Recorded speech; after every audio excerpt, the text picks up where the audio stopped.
Good morning, good afternoon, good evening, everyone. Welcome to this session on trade and sustainability, the first panel of the 2022 CIBEL Global Network Conference. My name is Weihuan Zhou. I'll be chairing this session. I'm Associate Professor at the Faculty of Law and Justice, University of New South Wales, Sydney, and also a member of the Herbert Smith Freehills China International Business and Economic Law CIBEL Center. Let me begin by acknowledging the traditional custodians of the lands on which we meet today, the Bedigo and Gadigal people, for where UNSW stands, and pay my respects to the elders past and present. I would also like to extend that respect to other Aboriginal and Torres Strait Islanders who are present here today. Sustainable development has been attracting growing attention from governments around the globe. COVID-19 and its unprecedented impact on economies and people in this planet have pushed sustainability to the forefront of policy and academic debate. Faced with mounting uncertainties and challenges in the world economy and international relations, it is very important to reflect on the shared goals for sustainable development, the progress made in achieving these goals, and the things that need to be done going forward. This session aims to not only provide a broad overview of these issues, but also to facilitate a more detailed discussion on some of the specific areas or topics, such as the tensions between availability of COVID-19 vaccine and the protection of intellectual property rights.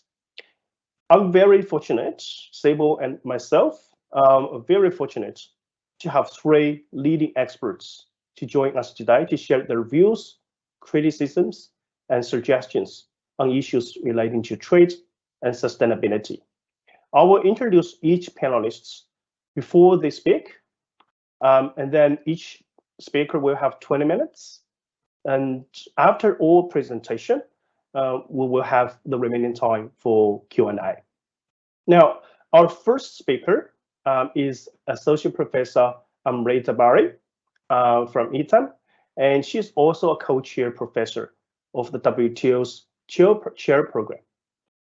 Obviously, Amrita has published broadly and very persuasively in many of her publications in the areas of international trade law, dispute settlement, but increasingly on sustainable development and the nexus between trade and sustainable development. She's the author of the book titled Public-Private Partnership for WTO Dispute Settlement, Enabling Developing Countries. She has published widely in the leading journals as well. And more recently, she has worked with the International Trade Center's team to design a very first framework to measure gender responsiveness of free trade agreements, and explains how the current free trade agreements have dealt with the issue between trade and gender. So Amrita's topic today is trade agreements and sustainable development, what has been done and what remains undone. Amrita, the floor is yours. Thank you. Thanks so much, Johan, and to CIBEL for having me here and for this invitation. It's a big honor for me to be participating at this discussion and to be sharing the panel with the other experts. Now, in the next few minutes, I will touch upon and respond to three precise questions. First, why use trade agreements to further sustainable development? Then, how are sustainable development provisions found in the current trade agreements, if at all? And finally, what remains undone in this respect? What remains undone in the respect of inclusion of sustainable development provisions in the trade agreements as we speak? So, why do we use, or where is the case for using trade agreements to further sustainable development? I will try and prepare this case with the help of three different arguments. Next slide, please. And argument number one is this. There are clear problems that intersect trade, such as the ones relating to labor standards, climate change, health, gender inequality, poverty, and exclusion of other groups such as youth and people with disability from trade benefits. So how do we go about solving these problems? Well, there are clearly two different yet complementary approaches to deal with these problems. That partly trade agreements and globalization have created. The bottom-up approach and the top-down approach. Now, the bottom-up approach calls for efforts to employ national laws. Next slide, please.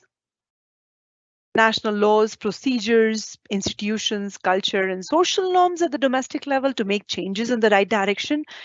And the top-down approach, which could be an alternative or rather a complementary approach to the bottom-up, calls for employing international law or international instruments to incentivize these changes at the domestic level.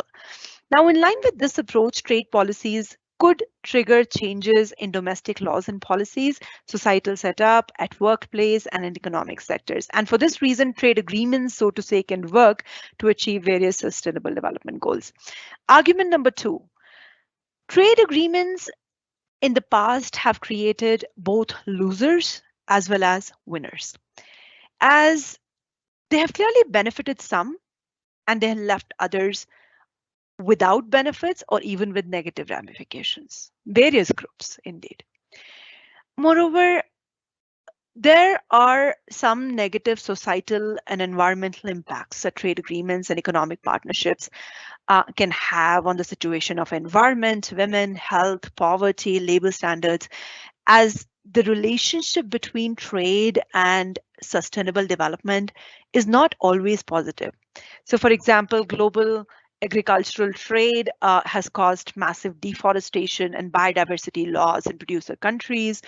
Intensive farming of soya and palm oil in exporting countries like Brazil and Indonesia have caused rainforest destruction and overfarming. Trade may be an obstacle to combating climate change as increased industrial production and the expectations that may not allow us to ultimately limit the increase of CO2 emissions. Plus, there have been scholarships that have argued how trade agreements and trade liberalization has further exacerbated the existing gender inequalities and even resource access inequalities between the haves and the haves not. It is therefore important to try and discipline these instruments and ensure that future trade agreements are negotiated with a sustainability lens. And argument number three goes to the pandemic and the crisis. The ongoing pandemic and the other crises, such as the war that we are witnessing now, have further exacerbated the existing vulnerabilities of trade and globalization. Now, be it vulnerabilities as regards environment protection, food security, labor standards, or just inequality between developed and developing nations or women and men, with various destructions in the form of massive loss of jobs, loss of livelihoods for workers in informal economies, reduced access to health, educational opportunities in developing countries, growing food insecurity that we are witnessing today, not just in developing but also in developed countries due to supply chain disruptions. The pandemic and the war have sort of brought to light the inadequacy of the existing trade policy instruments to address these challenges. And for this precise reason, more so now than ever before, governments are trying to ensure that trade rules leave them with the required regulatory space for recovery as well as for survival. So the current crisis presents us with a golden opportunity, an opportunity to rethink the nexus between trade and sustainable development, and to explore how trade policies may contribute to building back better in the post-COVID-19 and the post-war world. Now, there is some good news, and that brings me to my second point. Next slide, please. Trade agreements are no longer being viewed by countries as an end in themselves, They're rather being seen by many as a means and a vehicle to achieve and further sustainable development. And there are many international instruments that commit us to ensuring that trade agreements and trade policies further these non-trade, non-economic interests. One of them being the Marrakesh Agreement, where the very preamble acknowledges the importance of sustainable trade. The others being Doha Ministerial Declaration, the UN Framework Convention on Climate Change 2030 Agenda for Sustainable Development, the Beijing Platform for Action, and the list goes on. These are international developments that have recognized clearly and explicitly that trade can act as an engine for inclusive as well as sustainable economic growth. And these developments have sort of shown to us that there's this growing realization amongst countries that trade needs to be sustainable to ensure that countries can reconcile trade liberalization with their important national interests. It also needs to be inclusive to ensure that it includes and benefits everyone, including the marginalized players that have often been excluded from the benefit game. And therefore, these developments have, in a way, in the past few years, mainly in the past 20 years, pushed the agenda of sustainable development for trade agreements, for free trade agreements, be it bilateral, regional, not multilateral, unfortunately, yet. Well, with the only exception of the latest fisheries agreement that was renegotiated last month. So trade agreements, which were previously merely considered as tools to achieve economic development, are now being considered as trade policy instruments, as policy instruments to promote sustainable development. And trade agreements more recently have shown a very impressive inclusion of several sustainable development goals, as countries have sought to ensure through these instruments that their economic goals and go hand in hand with social justice, with human rights, with effective labor standards, with environmental protection standards. And as we speak, there are more than 75% of countries that have negotiated trade agreements that include at least one explicit provision on human rights. And then when we look at agreements on labor rights protection, we're looking at 60% of existing trade agreements in force that have at least one explicit provision on labor rights protection, on labor standards. Then there are various provisions in various agreements on environment protection and climate change. There are about 21 to 22% of trade agreements in force today that have at least one explicit commitment on gender equality. There are about 20%, 27% trade agreements that talk about including people with disability, and the list goes on. But most of the current trade agreements have basically focused on and categorized sustainable development provisions under 5 key subheads: environment, labor and human rights, SMEs protection, health, and inclusion. They're all found in, next slide, please. And these provisions are found in different locations of these agreements. Sometimes you will find a mere mention of members' commitment, countries' commitment to enhance sustainable development in the preamble. Other times you will find some mention in the general exceptions, pretty much adapted as per Article 20 of GATT, which are found in more than 90% of the trade agreements. Then you would sometimes find, if you look at the agreements negotiated by European Union, they have a tendency to include a whole chapter on TSD, which is Trade and Sustainable Development chapters. And these are standalone chapters that talk about various sustainable development goals in different ways, but mostly as cooperative provisions. And then you have, if you look at North America has a tendency of sort of negotiating side agreements. And when we go to Africa, Africa has increasingly negotiated protocols and nexus where they have sort of loaded the commitments. I can't say front loaded, but probably loaded the commitments on sustainable development interests. They're also drafted they're also drafted in different ways, but the most common styles of drafting are these cooperation-based provisions and reservations, wherein countries reserve their policy space to regulate certain matters of non-economic interests. So as you can see, inclusion of sustainable development goals or interests in trade agreements so far has been super heterogeneous. But one thing is common in all of them, and that is their language. Next slide, please. It's their language. Most of them, well, probably all of them with very few exceptions, are drafted with best endeavor permissive language, aspirational language. And these provisions, trade and sustainable development provisions in these agreements and trade policies, are loaded with soft verb constructions: may, could, can, endeavor, and the list goes on.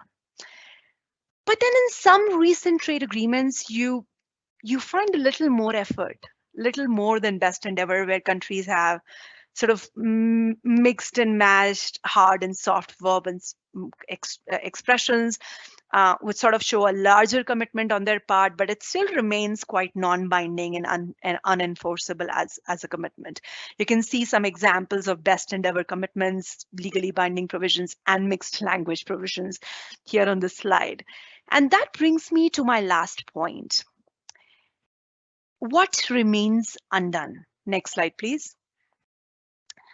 Well, a lot remains undone, but the three most obvious changes that we need to see in the future trade negotiations, as per my research, are related to implementation, enforcement, and vagueness. And let me explain them one by one.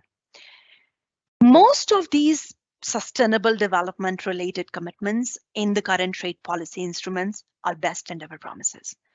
So clearly, they cannot be enforced.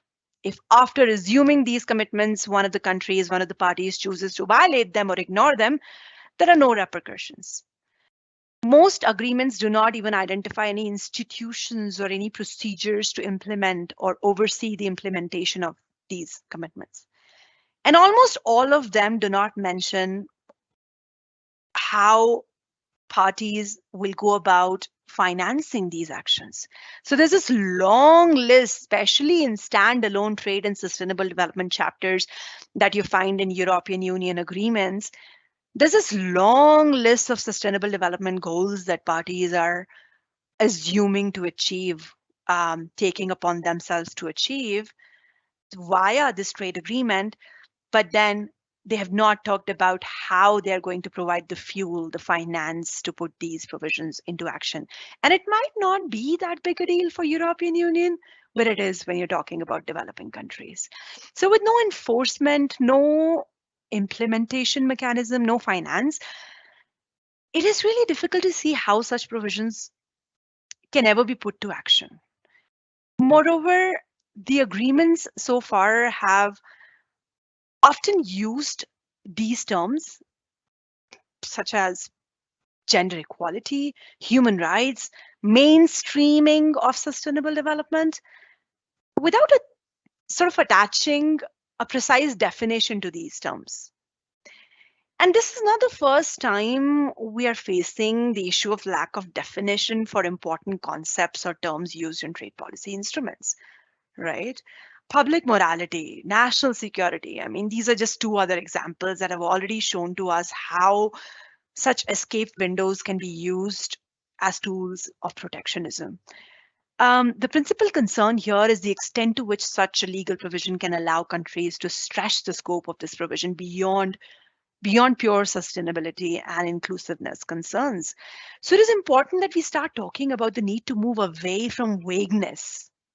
Vagueness, which is a defining feature of the inclusion of sustainable development provisions so far in our trade agreements, unfortunately, and towards more precise commitments when we talk about sustainable development in the context of trade policies.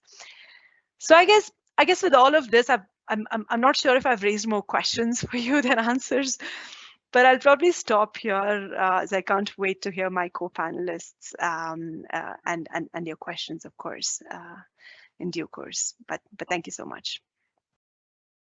Thanks, Amrita.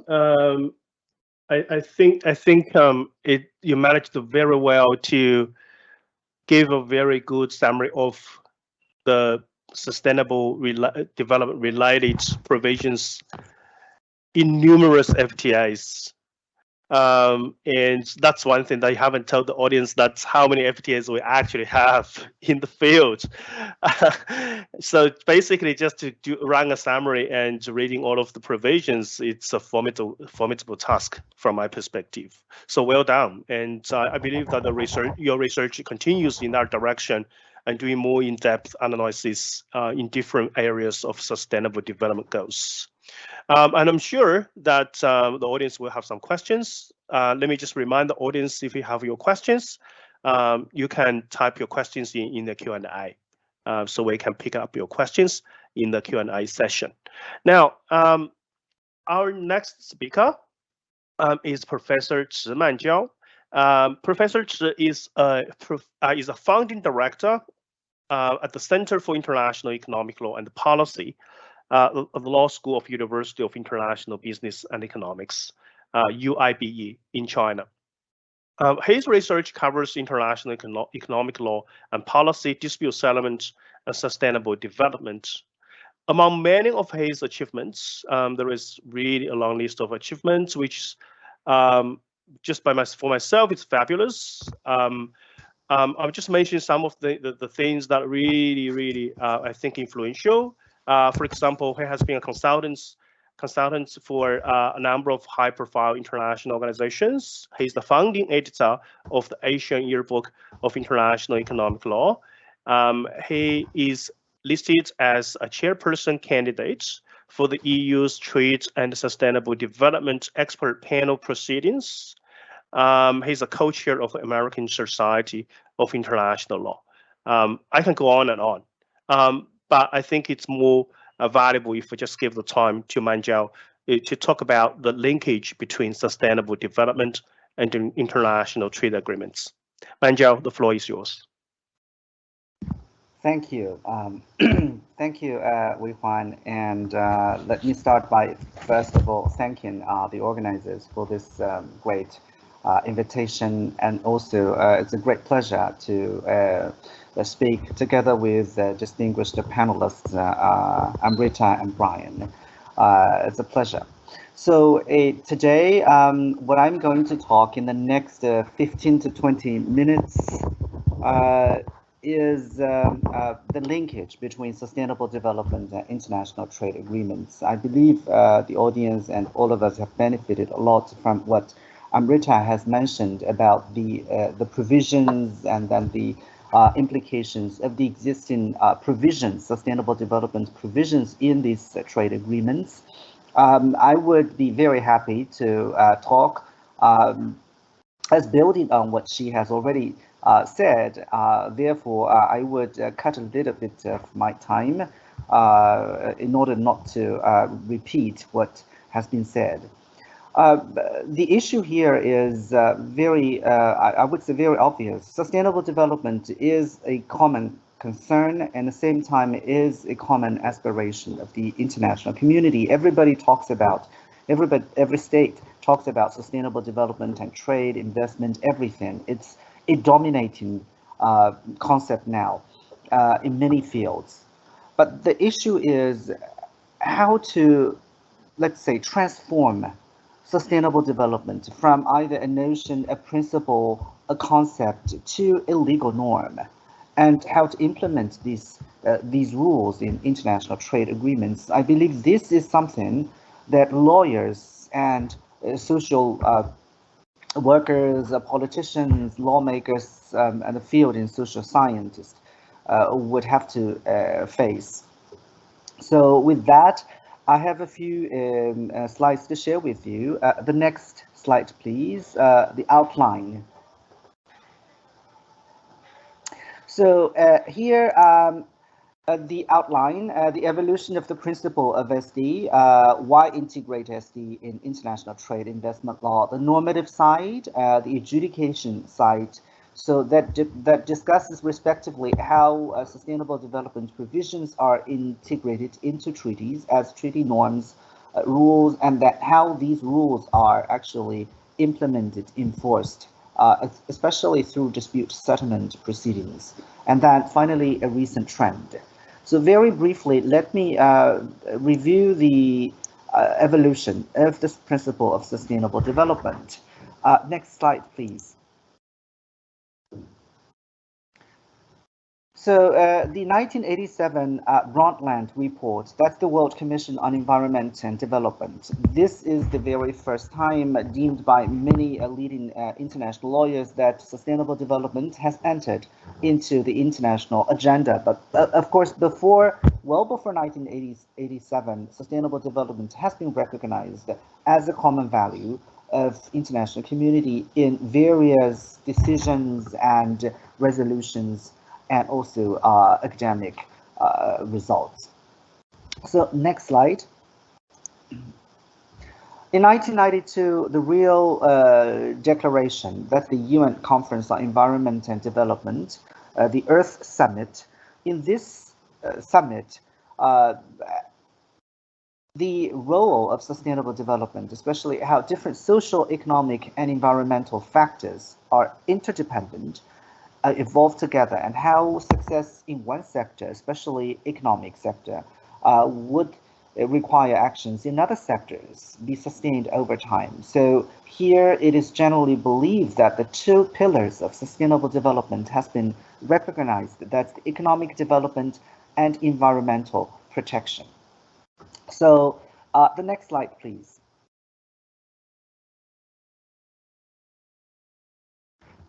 The United Nations Millennium, that's the 2001 Millennium Development Goals. That is something the United Nations realized, obviously, the interest and the importance of sustainable development. And then there have been 8 different kinds of goals. And some of these goals, as you will see, are no substantially different from the 2030 SDGs. So an interesting thing is that these 8 goals were meant to be achieved by 2015. Of course, 2015 have already passed, and we will be able to assess whether these goals have been realized. I'm not sure, but this is the aspiration of the international community. The next slide, please. The 2002 Johannesburg Declaration, that's a milestone in the development of sustainable development. The World Summit on Sustainable Development adopted the declaration, and then this declaration recognized 3 pillars of sustainable development. That's economic growth, social development, and environmental protection. Next slide, please. So 2030 SDGs, that's probably a tongue word for many.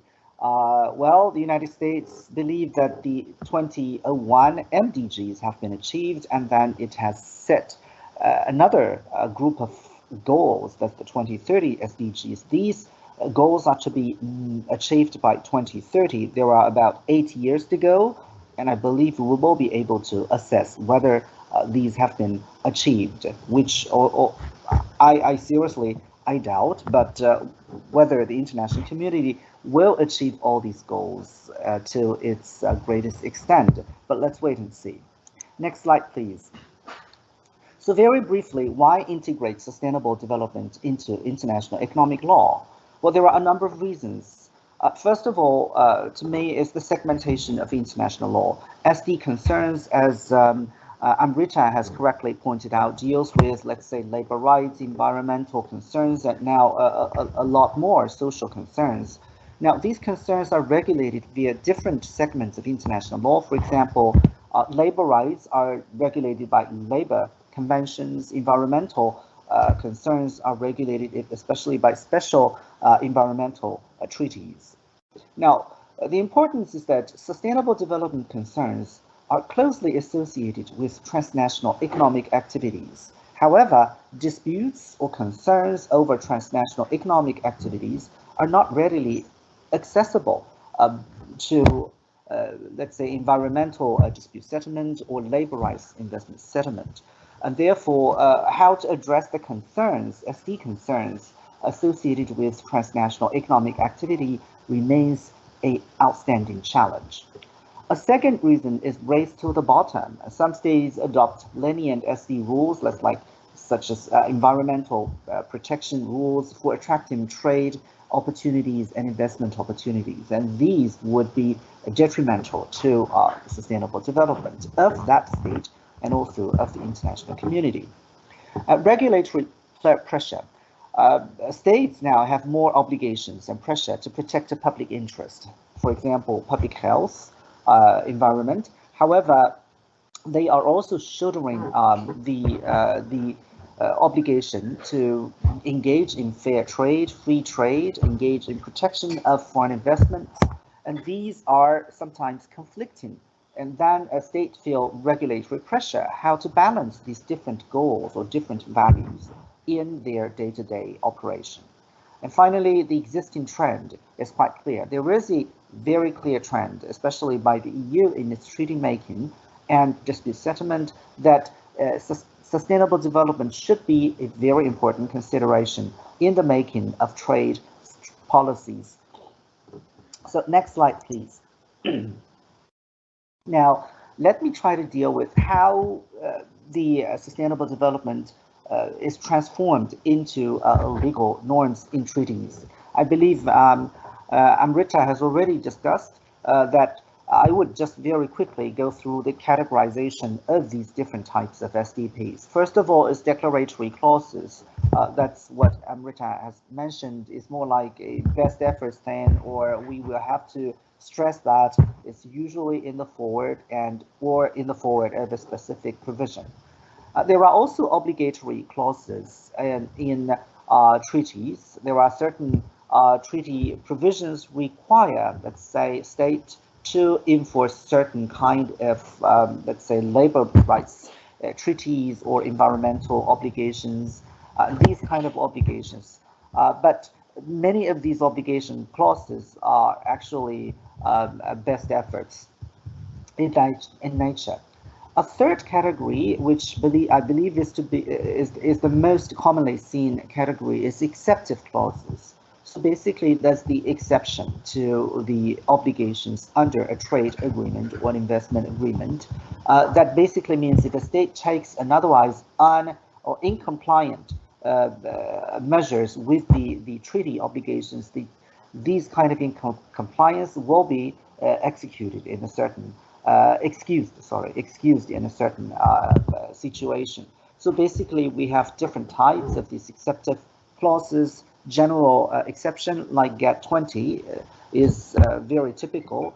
There are also measure-based exceptions. For example, environmental measures, labor measures, health measures should not be deemed as a violation or inconsistency of the treaty obligation. Or object-based exception. For example, there are measures state taken for protecting local communities, indigenous peoples. They are not supposed to be deemed as a violation of a treaty obligation. And then finally, a developmental clauses. Basically, these are for developing countries and developed countries. These clauses can be of different types, such as special and preferential treatment. We already see that in the WTO. Capacity building clauses and technical assistance clauses. And all these clauses aim at providing these needed countries, especially least developed countries and developing countries, necessary expertise in dealing with sustainable development in association with trade and investment governance. Next slide, please. So here I give you the GATT Article 20 general exception as an example. So you see here there is a chapeau, which is known by many trade experts. These are the conditions that a state has to meet in order to take any measures. We see that protect the public morals, protect the human, animal, plant life or health, gold or silver, protect the prison labor, and all these things. Well, these issues or these subjects are not explicitly deemed as a kind of sustainable development, but of course we can easily identify their linkage between with the sustainable development. So for the sake of time, I will not go into details of these exception clauses. Next slide, please. I did a research with regard to typical sustainable development provisions in selected investment treaties. So investment treaties, broadly speaking, is also a kind of trade treaty. This is a very, as I can see, this is a complicated chart. But you can see out of these 20 listed treaties, you see that there are different kinds of sustainable development provisions. For example, ATC means anti-corruption, ENV means environmental measures, LHR means labor rights, and then here you have RBP, responsible business practice, and things like that. Well, you see that many of these provisions have already existed in these treaties. So here we see sustainable development provisions is nothing new to investment treaties and also to trade treaties. So the issue is how to enforce the existing sustainable development provisions, and also how to make these provisions more capable in dealing with sustainable development concerns. Next slide, please. So the next 3 slides are actually what I've copied from the WTO official website. WTO, as the leading trade organization, governance organization, now tries to link itself with the SDGs. And how to link? So let's take a look at it. WTO identified several of SDGs that are relating to international trade, and WTO also emphasized how it could contribute to the achievement of these SDGs. Now, let's take a look at first SDG, no poverty. So WTO says there is an increasing evidence that well-planned and strategically executed trade policy initiatives can impact positively on sustainable poverty reduction. Trade openings has also generated higher living standards through greater productivity, increased competition, and more choice for customers and best prices in the marketplace. Of course, I believe that this is something important, and that this is the way WTO sees itself as a contributor to the achievement of SDG. Well, this is, I would say, more like a grand narrative instead of a rule-based assessment of WTO rules. But of course, we do have certain explanation from the WTO. For example, SDG 3, good health and well-being. In this SDG, WTO says one of the main objectives under SDG 3 is to ensure access to affordable medicines for all, and therefore it mentions the TRIPS agreement. And then it also mentions how a TRIPS agreement could make it easier or more accessible for developing countries to necessary medicines. Well, this is more like I would say a treaty or rule-based assessment. Next slide, please. Now, gender equality, there are other kind of, let's say, SDGs that WTO believe that it will be helpful. Gender equality, for example, WTO says it can create opportunities for women's employment in economic development through trade. Job opportunity for women have increased significantly. Jobs in export sectors also tend to have better pay and conditions. Export sectors can be an important job provider for women in developing countries. Frankly speaking, I'm not sure whether this is a discrimination against women or this is a support of women. So I feel my sense is that this is something that shouldn't be appearing on the WTO official website, but it is there. I get this picture just a few weeks ago, so I think it should be still there, so you can check.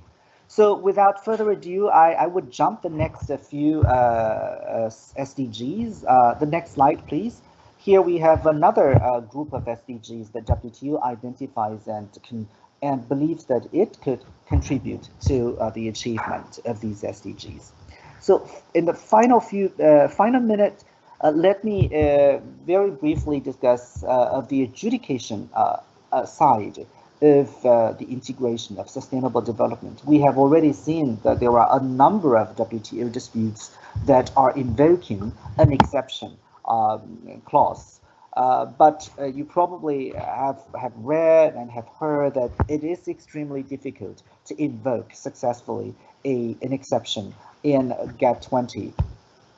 Well, of course, there was nothing wrong to accuse the WTO for that, because the rule is there and it's up to the panel or the appellate body to interpret and to apply. But what the difficulty we see is the conflict of treaty objectives. Very often, WTO adjudicators believe that free trade should deserve, in my word, should deserve better protection than the protection of environment or non-trade objectives. Well, I'm not sure this is the right way, but in the same time, I wouldn't say this is wrong. And therefore, this is just something there. This is the difficulty faced by the WTO. Well, whichever way WTO chooses, if the WTO rules remains as such, remains unchanged, the difficulty would remain. Now, in the field of investment dispute settlement, investment arbitration, we have already heard a lot of these similar cases where the arbitrators believe that the protection of foreign investments should trump over the protection of, let's say, human rights, of the environment, or they just keep silent. They try to avoid these kind of difficulty. But finally, in the EU-Korean FTA dispute, which is a specialized trade and sustainable development arbitration, which is a new type of dispute settlement, I would say, pertaining to EU trade agreements, this is already decided by a panel, and the panel decided that Korea's labor law is in violation of the sustainable development chapter of the EU-Korea FTA. So this is, I would say, a positive development in the field. But of course, whenever we have a case, the analysis should be case by case. Next slide, please. Now we have WTO investment facilitation for development discussion and negotiation. Well, I won't have time to discuss these, but what I want to share with you is that there is a clear intention that WTO is making improvements in order to make itself more pro-sustainable development.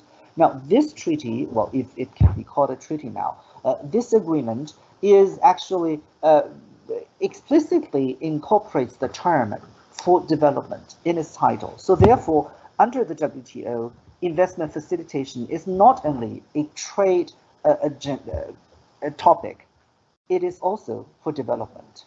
And this time is different from the Doha round. Development is explicitly listed as the title of the agreement, the potential agreement. So let's wait and see how investment facilitation measures could be designed and implemented in the future for the achievement of sustainable development. So the next slide, please. As I've already mentioned, in EU is a pioneer in linking sustainable development and trade agreements. EU has made clear that in its policy that its trade partners, its trade agreements must contribute positively to sustainable development. And this is a picture I actually taken from the EU website. Next slide, please. EU has concluded a large number of trade agreements with many countries in the world, and many of these agreements include a standalone sustainable development chapter. So finally, China SDG, Sustainable Development and International Economic Law. I would say China also realized let's say the importance of sustainable development and tries to link it with its own trade policy and trade treaty making. And we see that, for example, in the China-EU investment agreement text, There is a standalone section on sustainable development, and also in recent years, we see China's trade agreements, FTAs, and investment agreements all include more and more sustainable related investment provisions. China is also active in the IFF Investment Facilitation for Development Agreement negotiations. So with that, I think I should stop here. The final slide is the end. And thank you. I look forward to engaging in discussions and Q&A with you. Thanks a lot. Thanks, Manjiao. That again is another comprehensive research. I think that works very well with Amrita's presentation, where Amrita maps out the free trade agreements and the sustainable development provisions, and you mapped out some of the BIT, the bilateral investment treaties and investment agreements. So I think there are two questions that you actually touched upon that really strike me as something that also aligned with the questions that were already asked by audience. The first is the function of the WTO, what role the WTO should play in dealing with a wide range of sustainable development goals, which will be a question to you guys. So think about it, and I will ask that question in the Q&A. And the second thing is about when you say that Article 20 general exceptions have been very difficult to apply to give flexibility for countries to achieve sustainable development goals, and that implicates a question of how you balance between protecting sustainable development and curbing protectionism. So that's another question that has already been asked in the audience. I will raise these questions later on. Now, let me move on to Bryan. Professor Bryan Mercurio is well known and does not really require lots of introduction, and his work, especially in the general field of international economic law and the intersection between trade law and intellectual property rights, have been so influential globally. So I don't want to give a very comprehensive introduction to Bryan, but just note that he has taught in my own institution, UNSW, and he has worked as a trade negotiator and policy officer, and also practiced trade law, intellectual property law, and commercial law in the United States and Australia before. And he's currently closely involved in the UK Trade Sustainable Development Domestic Advisory Group, which aims to ensure sustainable development provisions are adequately covered in UK's free trade agreements. His presentation today is on sustainable trade in pharmaceutical products, opportunities for renewal in times of crisis. Bryan, the floor is yours. Great, thank you, Weihuan, and I'm always delighted to participate in a UNSW event. It is, of course, and will always remain near and dear to my heart, both as a graduate of the institution and also the first place that hired me, that took a risk for some reason, hired me. And of course, it's great to share the floor with you, Weihuan, and Amrita and Manjiao, and to follow their wonderful presentations. My presentation is a little more kind of specific, so I will draw from actually a lot of what they said and give the context of pharmaceuticals. And maybe if you go to the next slide, what we'll see is, of course, when we're looking at pharmaceuticals and trade, or vaccines, if you want to be even more specific, it actually hits on quite a number of the Sustainable Development Goals. And I think that's the first point, that when we're looking at trade, and particularly trade of a topic, but also more generally, the intersection between the Sustainable Development Goals really cannot be denied or separated. So while we think, the Sustainable Development Goal number 3 of good health and well-being, that's very clearly a link, but also to, I say 10, 11, and 12, the reduced inequalities, sustainable communities. We need health for sustainable cities and communities, and also actually responsible consumption of pharmaceuticals, production but also other goals like the poverty reduction or eradication, hunger, education, equality, work and growth, and really more are also linked when we're talking about vaccines, pharmaceuticals, and health. So the main objective, if you look at pharmaceuticals and the Sustainable Development Goals, though, it's really, I think we can break it down to just simply saying helping people gain access to high quality, safe and effective healthcare and medicines, no matter where they live or how much they can afford. I think that's the overarching goal. Now, when we get to the trade component of it and to the cross-border nature of it, we're talking then about fair and reasonable pricing, maybe differential pricing, so that we take into account country-specific circumstances, affordability, the quality of the local healthcare systems, other social and economic factors, etc. Then we can also look at it from a broader scope of, and this is what I'll be doing over the next few years with the project that I'm going to be working on, is looking at, well, maybe do we need to extend our approach to research and development and distribution. Now, this, of course, would hit on Sustainable Development Goal number 9, in particular, industry, innovation, and infrastructure. Because in order to actually maybe have a more diversified approach to production, we obviously need to improve infrastructure and innovation capabilities and industry, industrial policy in several other places in the world. Next slide, please. So the background, and if we look at this, is, and I won't go over in too much detail the agreement that we just reached, that was just reached at the WTO, the ministerial decision on TRIPS. But if we look, the pandemic really reawakened our debate on the role of intellectual property rights and public health. And this can really break down in very simple terms to, does the TRIPS agreement facilitate or block access to, well, in this case, obviously it was vaccines and treatments.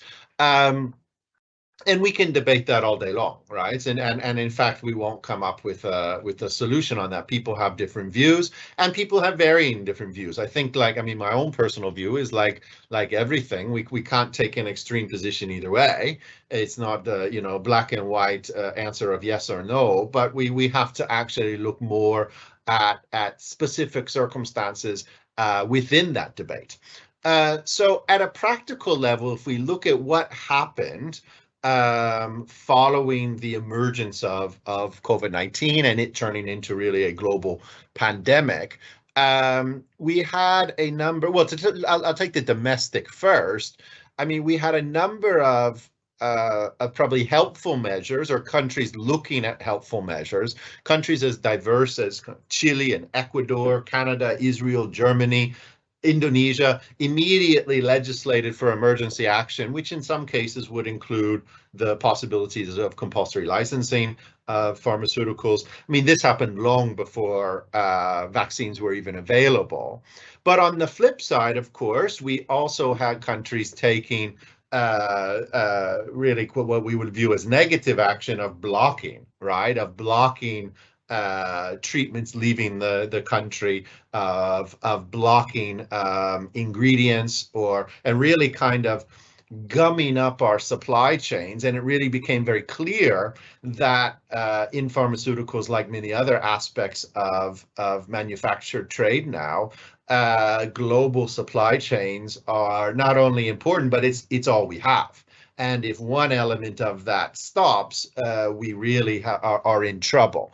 And as vaccines came on the board, then we had, of course, large pre-purchase agreements, and again, kind of blocking this free trade from occurring. So we had some very positive country level actions, and we had very negative country level actions. We then had, of course, the call for an intellectual property waiver, a very comprehensive waiver, not only dealing with that would waive patent rights and trade secrets, but also industrial designs and even copyright, put forward in October 2020 by India and South Africa. immediately supported by a number of developing countries. Not all. I mean, there were some developing countries which expressed skepticism, in particular about the details of how this would work. China was one that did not support it.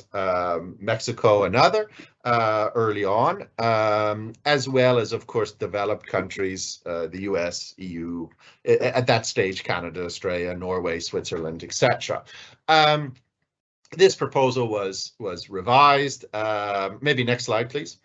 And this proposal was revised in May of 2021, immediately following the US reversal. So the US was against negotiations, and in May of 2021, they announced that they were supporting not the proposal that was on board, but this that was being discussed at the time or being proposed at the time, but for discussions on a waiver limited to vaccines, not to treatments or diagnostics.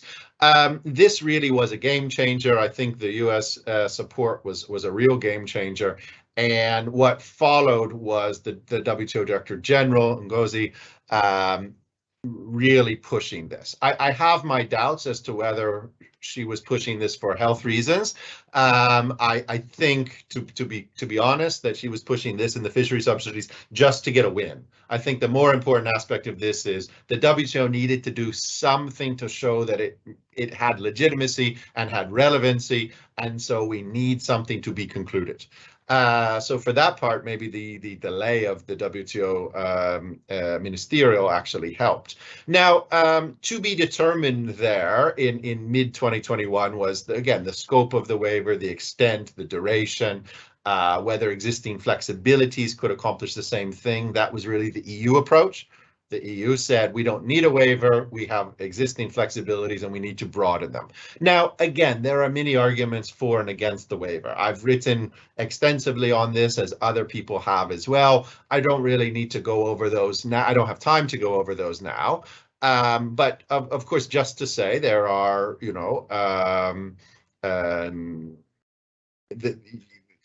many positions. Now, those positions, and maybe we can go to the next slide. Those positions, what I think we have to understand is when we're dealing with a pandemic, or when we're dealing with actually anything evolving in trade, I want to make the broader point here. Realities change on the ground.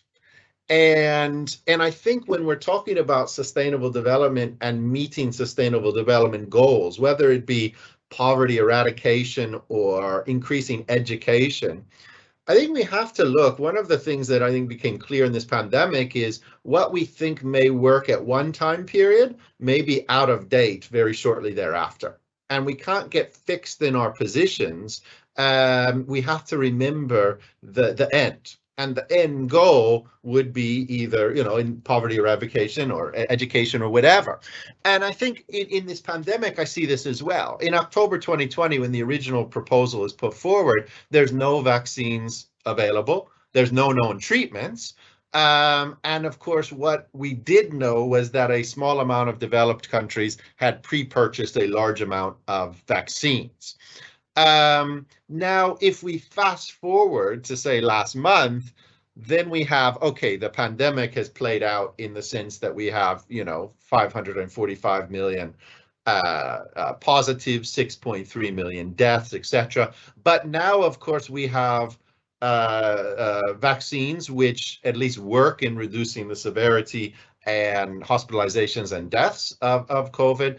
And most of the world, I mean, Hong Kong and China excluded, are living with COVID, right? And have really moved on. I was in Europe in March and April, and I mean, there was no precautions whatsoever. I'll go back there next week. I'm a little nervous, right? Because I know that people just don't care anymore. That was not the situation a year ago. And that certainly wasn't the situation in late 2020. People's views differed. We now have at least 36 vaccines approved by one national authority. There's about 6 main vaccines, but 36 have been approved. 10 of which are on the WHO's emergency listing. 60% of the world vaccinated, and 16 billion doses will be supplied this year. Remember again, we talk about changing norms. Remember again, the WHO said, and the worry initially was ramping up to what we said was needed, which was 12 billion doses, right? The world had produced about 3.5 to 4 billion vaccines prior to the pandemic. So that was the capacity, right? And WHO was very worried, are we going to be able to scale up to 12 billion? Well, actually, we far exceeded that, right? So actually the worry early on that we were not going to be able to produce vaccines, that changed, right? That is not a worry anymore. We can move on to distribution, etc. But now I think there was very few reports of any shortages whatsoever in countries. And in fact, some new facilities that have come on board are struggling to actually attract clients. They're struggling to get people to buy their vaccines because production is outstripping supply at this point. Next slide. So the ministerial decision actually is not a waiver. It is more what the EU wanted, which was making the flexibilities in trips more flexible. Now, I won't go over what this entails. It's not the main point of my talk.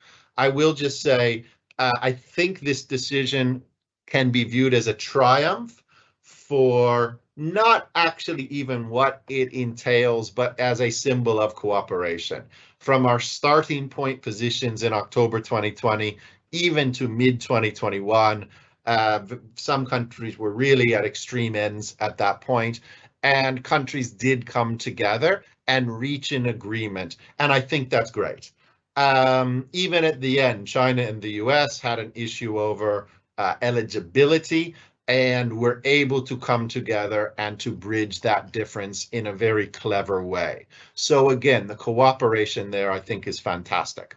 If we move to the next slide, what I do want to highlight in this is, and it kind of is foreshadowing the question that Weihuan put forward, I think we have to have some lessons. And when we're looking at sustainable development and how pharmaceuticals and trade in pharmaceuticals fits in, we have to take, and I have 5 lessons here. And the first is, let's be real.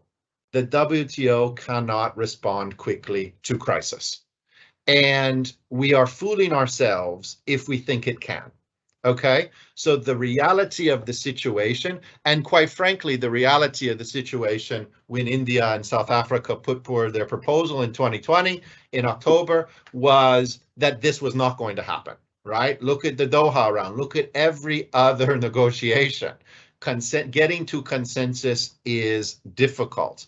And knowing that is actually important, because it means we can't rely on the WTO in times of crisis to produce something quickly to help us.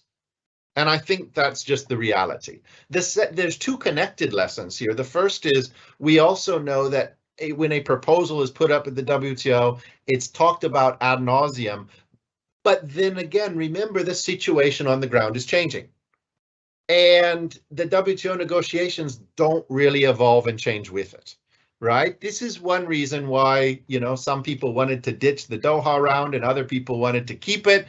And some are saying, well, it's totally irrelevant now, right? It's 20 years on. We need to modernize. And the second, I think, lesson, besides the fact the situation on the ground can change quickly, the other is, there is no consensus among the 160 something members about the role of IP in times of crisis. Now, we can say a lot, supported the waiver, a lot supported more flexibilities or flexible approaches to our flexibilities, and some, even, Germany in particular, the EU, saw IP as the way out of the crisis, not in. Again, very useful information, because we know we can't rely on the WTO to solve these problems. Second, I think what we see is flexibilities can and should play an important role in the WTO and TRIPS. Again, this is what was reached in this decision. Since the early waiver turned amendment of the WTO Article 31, which allowed for allowed for freer export of pharmaceuticals under compulsory license. There had been criticisms that there were procedural hurdles which caused delays and made that difficult to use. The ministerial decision now actually can be seen almost as a direct response, because what it tries to do is remove some of those hurdles to allow for easier access to imported pharmaceuticals under compulsory license. So I think it's great that, again, the WTO members have recognized there is an issue with their past decision, and there's an issue with making use of that quickly, and have sought to address it. Now, third, though, of course, what we have to realize is this is not going to solve everything. A ministerial decision, quite frankly, even if it's an IP waiver, would not have resolved all pandemic issues. Trade is a component, and of course, as IEL people, we think it's an important component, but it is just one component, okay? The ministerial decision itself is limited to vaccines. In 6 months, they are to look, well, now about 4 months, are to look and see whether they want to add diagnostics and treatments. That probably would be very helpful. It's no surprise, no secret, I've been against the waiver, but in this decision, if we're going to have it and to allow for, if health is at the core, diagnostics and treatments probably should be in there. My biggest problem with this decision, I'm running out of time, so I'm going to very quickly say this, is to me, this decision is not about health anymore, it's about industrial policy. What they've done is they've said we're going to make it easier for countries to export drugs to others under compulsory license, but any country that has capabilities now should not make use of this. Now, why? I don't understand. If the problem is getting a vaccine to people quickly to alleviate a crisis, wouldn't we want to make use of those who can already produce a vaccine? But we're specifically excluding them, right? China is one, but India would be another, who are encouraged to not make use of this.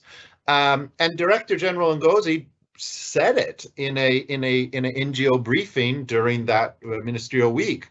Said this is to increase industrial capabilities in Africa, in countries that don't have the capacity at this point. She actually said promoting vaccine manufacturing capacity in Africa and other developing countries.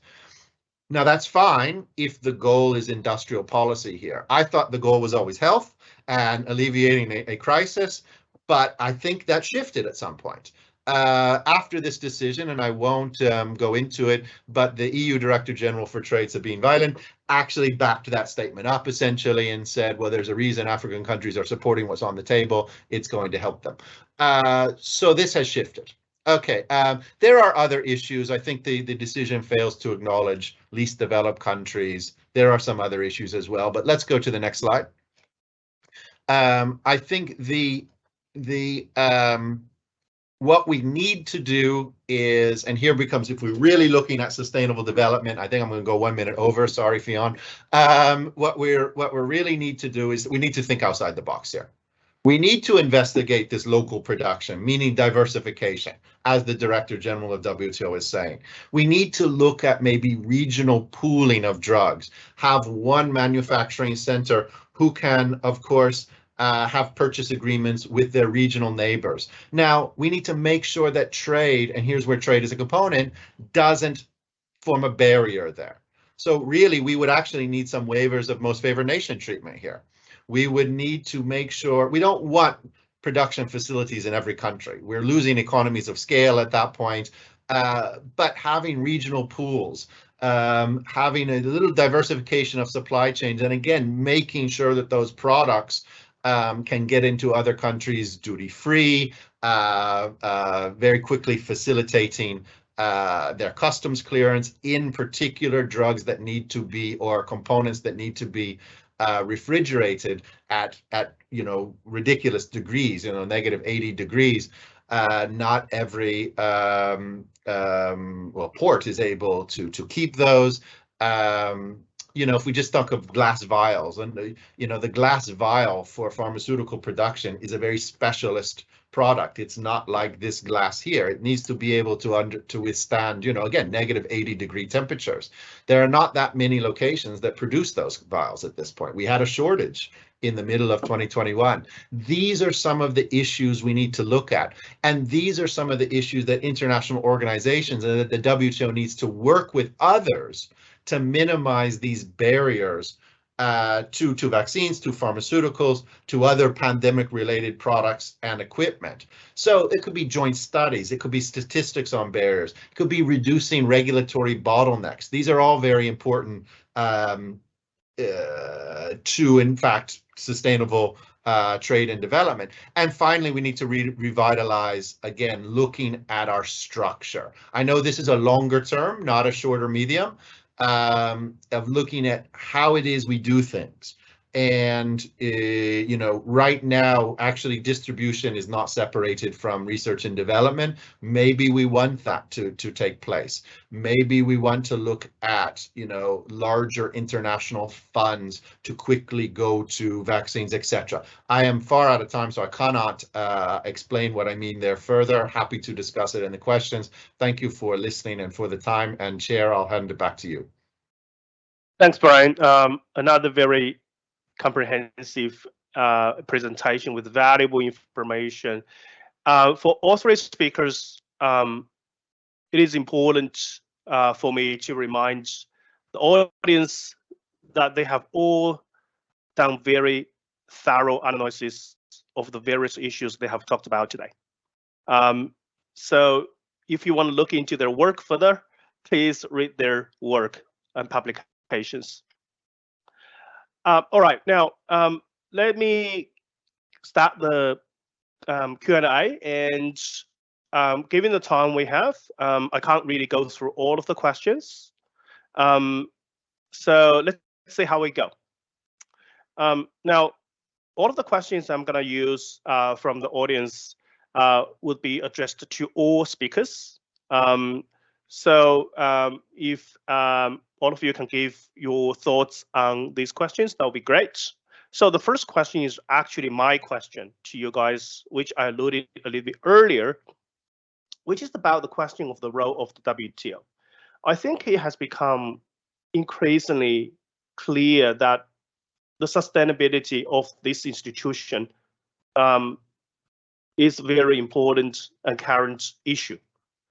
And despite the success, Brian might disagree, but despite the success at MC12, we have a lot of issues lying ahead. So both Amrita and Manjiao showed us that there are many sustainable development goals. So my question is, do you think that the WTO is the right place to deal with all the sustainable development goals? Would not the WTO be overwhelmed if it is tasked or expected to do that? Now, I'm not saying that I think the WTO should be relevant. The WTO should be relevant. There are issues to deal with, as Brian said, there are efficiency issues, effectiveness issues. So from those kind of issues that we already know, what kind of reforms do you think may be needed for the WTO to play a better role in facilitating the pursuit of sustainable development? So that's the first question. Maybe I just go through the order of the presentation. Amrita, Manjiao, and Brian. Sure. Thank you, Johan. So I would say that when we talk about WTO having to face and having to deal with different non-trade issues, this is certainly a concern that has been raised multiple times. Are we overwhelming this organization with non-trade and development related issues? Is this not a mandate of a different organization such as UNCTAD or OECD? Is there sort of more suited to work on trade and development? But then again, I mean, I fail to understand how we would overwhelm this organization, or how I mean, saving the planet or saving women could become a serious problem for the members, if the WTO dispute settlement mechanism had absolutely no problem in saving dolphins and sea turtles and animals and plant life. I mean, clearly, the WTO jurisprudence has endorsed and recognized the importance of non-trade interests, non-trade values. And general exceptions provide a huge window for that. So therefore, does it have as an organization the capacity and the potential to go forward? The answer clearly is yes. Is it the solution? No. Is it part of the solution? Does it have the potential to be part of the solution? I'm pretty confident that the answer is yes. And in fact, they have, if we see the recent developments, you mentioned institutional reforms, or what sort of reforms do we need to see in the future? There have already been various reforms at the organization in the right direction. I mean, ministerial conference, there were decisions on zero hunger, food sufficiency, food security, good health, responsible consumption, with being the fisheries agreement, and even gender equality. Manjiao, I'm sorry, I'm now taking the privilege to respond to one of your comments, because I was quite provoked when you said that you fail to understand why gender equality as sustainable development goal was mentioned. I mean, why it formed the mandate of the organization.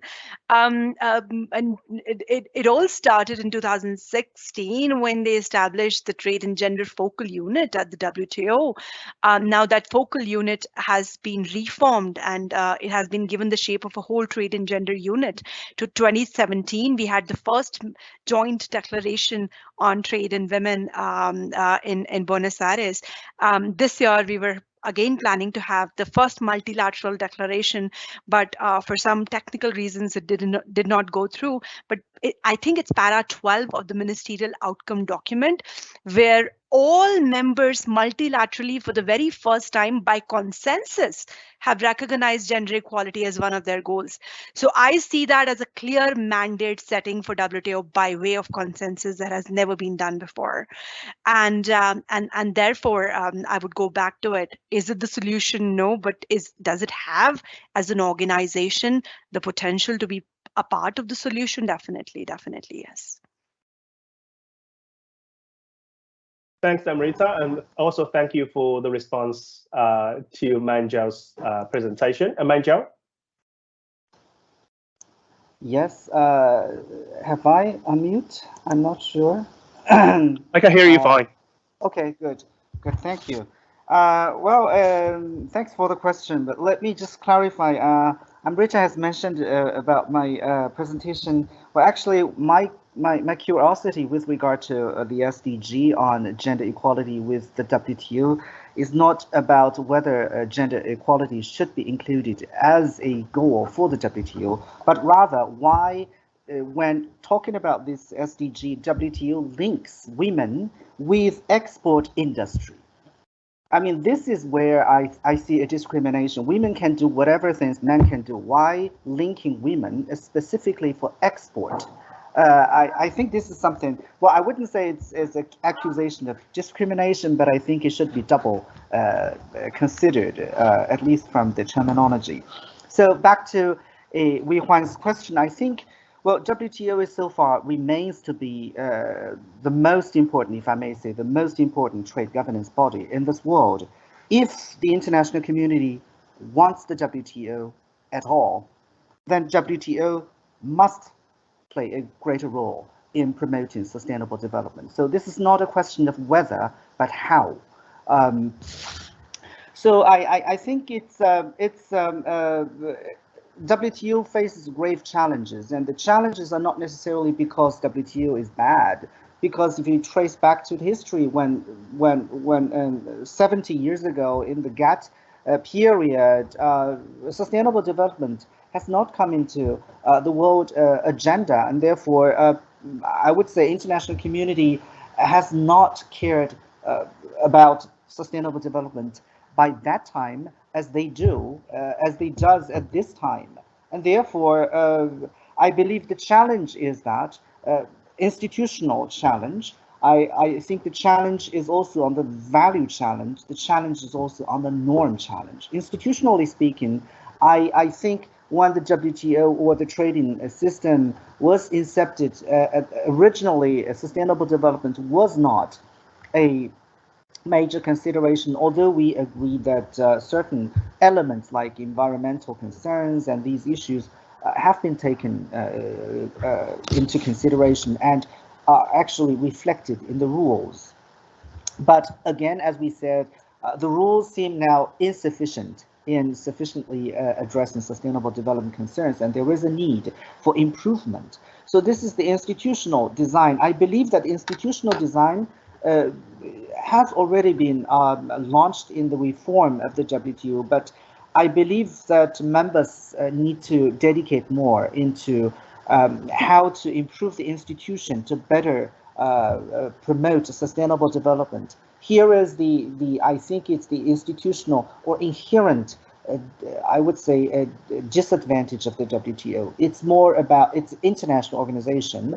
It's more about state, although we agree that not all members are states, but most are states. So the institutional efforts are more made at assisting developed and least developed countries, assisting these countries in achieving. However, these are not based on let's say, the final stakeholder or the stakeholders who are actually sustaining the impact of trade activities, like the indigenous people, like average consumers. And these issues remain unregulated. But of course, I'm not advocating WTO should intrude into that much areas that should be regulated by states. But I believe WTO should play a bigger role in at least coordinating these kind of rules of the members. And second, I think the value based, I think it's now, of course it's difficult, but I think it depends more largely on the consensus building and also the mentality, how the adjudicators deem the importance of non-trade values. There were, of course, discussions and there are always criticisms on the adjudicators if they trump, let's say, free trade or trade considerations over environment or labor rights issues or something like that. But I believe over time, things could change even without a change to the rules. As far as the adjudicators still retain that level of flexibility in treaty interpretation and application. But let's wait and see. A more contentious and more pertaining issue is at the rule level. So will WTO be able to, let's say, or should incorporate more sustainable development rules in its rule book and then make the WTO a body for SDG? I would say this is really a huge challenge. First of all, SDGs are interrelated. This is exactly specifically stipulated in the 17th SDG. So all these different goals are interrelated. You cannot just simply say we care about hunger, but we don't care about food. We don't care about gender equality. You can't say that. So if you take care of one SDG, you take care of all the SDG. I believe this is something that's needed. Another thing is that whether the rules should be made. I believe, yes, of course, and the WTO is trying to make more rules, to make its rules more friendly towards sustainable development. But of course, I also think that the WTO is limited with its mandate, and then therefore I believe that cooperation and coordination with between WTO and other organizations would be needed. I think this is the area where more efforts should be put. So I think I stop here. Thank you. Thanks, Manjiao. Bryan. Sure. I'll address that first. Very interesting question about the women and on the WTO website as well. I think it's well-meaning, and I think what they're just trying to say is, that women make up a large percentage of, let's say, the garment industry, etc., and so they are contributing. But I see that you can also say, well, are you just saying that they can do the lower skilled jobs, and that's where, so I get that it's a little awkward, but I think they're trying to just illustrate a positive, but it is slightly awkward. Moving on, again, the role of the WTO, it's very interesting. At one level, and again, taking to an extreme, it's a legislator. I mean, the countries they're legislating for the rules of international trade. And in that way, you want them to get things done, not to become just a talking shop where every global issue is discussed, but nothing actually happens. And I think there are risks involved here. The WTO cannot be all things to all people. And if we go back in time, like the environment debate, and I think we still have it, a lot of well-meaning environmentalists want the WTO to take more action. And the reason is because at other fora, things couldn't get done, or they would agree to things, but they're not enforceable. Hey, WTO has a dispute settlement, so WTO needs to be doing more. Well, actually, those other fora need to be doing more, right? Those other specific agreements need to actually either be enforceable or have greater rules. And if countries can't agree to them, it's not actually the WTO's fault. It's the countries at the other, right, that need to actually implement. So I think there's a big risk there. Now, on the other hand, though, I fully agree with Amrita, the WTO at the same time cannot ignore these other issues and just act like they don't exist, or not our business, other people discuss them. That would be foolish, and really the WTO would lose its legitimacy and its relevance, actually, at this point. So it does need to balance there. I would say, I mean, two things. When, like, just to use Manjiao's example of trying to integrate more indigenous communities into trade, we can't lose focus of why that's the case, and we should go back to actually the preamble of why the WTO exists. We don't want to integrate them just for trade's sake. Trade is a means to the end. The end is improved living standards, poverty reduction, etc., etc. So while we're doing this, and while the WTO does expand its role a bit, it needs to remember why. And, I think sometimes people do get so narrowed in its trade for trade's sake, and that's not it, right? That's not why we're here. And I will give the WTO credit, and in particular, I'll give the director of the IP and competition section of the department. I can't remember what it's called, Tony Taubman. I think Tony and the IP team at the WTO did an excellent job, and not only the IP, because it is broader, of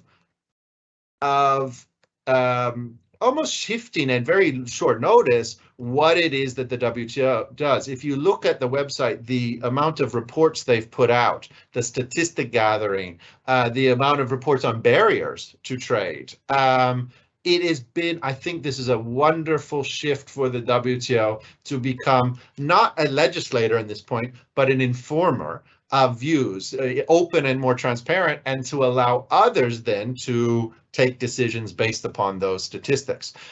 So here, I think, getting back to the larger question, the WTO certainly has a role, and many different roles. It can't be all things to all people, and it can't resolve these issues, but it certainly has a role to play. And that's what I tried to highlight in my talk as well. It has a role to play about trying to get countries to reduce blockages, trying to get countries to understand maybe the the consequences, the unforeseen consequences of taking one action. So here, I think really, and this can be, it's in the, I was talking in terms of pandemic, but it can be expanded, whether we're talking about gender equality, poverty eradication, etc. And I think so certainly the WTO to me has a very, very important role to play, but it has to be one part of a much larger effort. Thanks, Brian. And the time flies. We're coming to the end, actually. So I wouldn't be able to ask many of the questions, good questions asked by the audience. But I do want to ask a final question for a brief answer from each of the speakers, which is really another thing I'm increasingly concerned about, which is the sustainability in international relations between countries. WTO is a member-driven organization that requires cooperation, that requires political will from each member state. Given the current tensions, growing tensions and expansive tensions between nations, what's your policy suggestion to governments to convince them or to promote them towards cooperation for sustainable development? Very briefly. Thank you. This time, I might just start with Brian, Manjiao, and Amrita. I don't like you started with me because I don't know. I think it's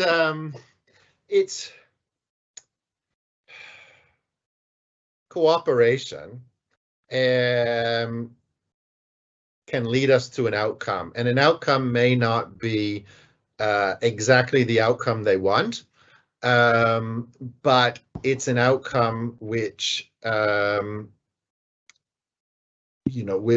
which I guess will allow for smoother relations, not only trade, but wider diplomatic relations to normalize. And if we don't cooperate, where are we, right? Where do we go? And I think that's the problem. I would say, our cooperation is necessary, and actually, of course, as with any negotiation, you're not going to get what you want. But what is the alternative? And I think, maybe the elephant in the room of what you were asking there is China-US and China-EU, whether we talk about subsidies, etc. If things cannot get done and we have a breakdown at the WTO, a breakdown of the multilateral system or rules because of this, who is better off? And probably no one, right? Or very few. So, I get that sometimes we pick the low-hanging fruit and it's difficult to go further, but, they went further in the Uruguay round. And we probably do need to go further. I don't think the time is right now, but we do need to be looking over the next 10 years to really have the big players get together and actually progress for sustainable development purposes. Thanks, Brian. Manjiao? Yeah, I think this is a very good question. I try to answer it like this. Well, of course, the WTO, as you mentioned, is a member-driven organization or institution. I think the fact that it is member-driven means that consensus is important, and consensus provides a good reason for the legitimacy of the WTO.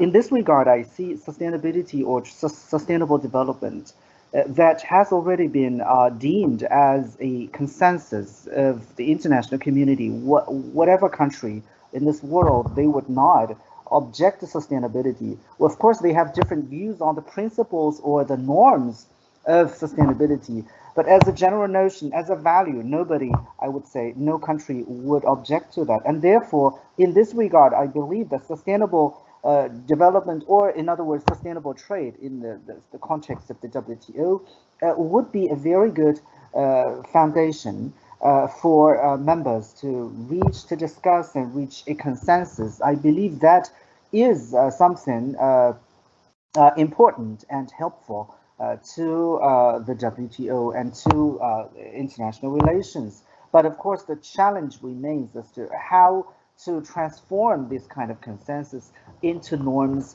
especially in implementing that. But I believe that this is the second step issue. Members, I believe, will find a way to figure out that. I stop here. Thanks, Manjiao. Amrita, your final thoughts. Sure. We don't want to be taken for a ride is often the punchline we hear from developing country negotiators when they're asked to deal with trade and gender, trade and labor, trade and environment, and so on and so forth. And that's understandable. We're still not, and even though we're all advocates in this session on for trade and sustainable development, I'm sure we'll all appreciate that we are not there yet, in the sense that we don't have any concrete evidence to show whether inclusion of sustainable development goals and concerns in trade agreements can have an actual impact on the ground. We don't have data, we don't have evidence. So we need to get there. And in the meantime, and even though I'm a strong advocate of enforceable and binding gender provisions in trade agreements, I have to say that best endeavor, aspirational, cooperation-based provisions are the way to go. They're a great starting point that countries can use in the meantime as we get there, as we enhance and build upon our understanding to start out and start changing the narrative basically around us. Thank you, Amrita, and thanks all the panelists for your excellent engagement. And also thank you, the audience, for your questions. Again, apology that I haven't had time to ask all the good questions. But as you would know, that we certainly need more sessions to fully uncover the intriguing questions or issues relating to trade and sustainability. Now, my final message is that CIBEL has another session on investment and sustainability on 7th of September. I hope that you will be able to join another session to continue the conversation. And I hope this session has provided abundant food for thoughts for all of you. Thank you, and bye for now.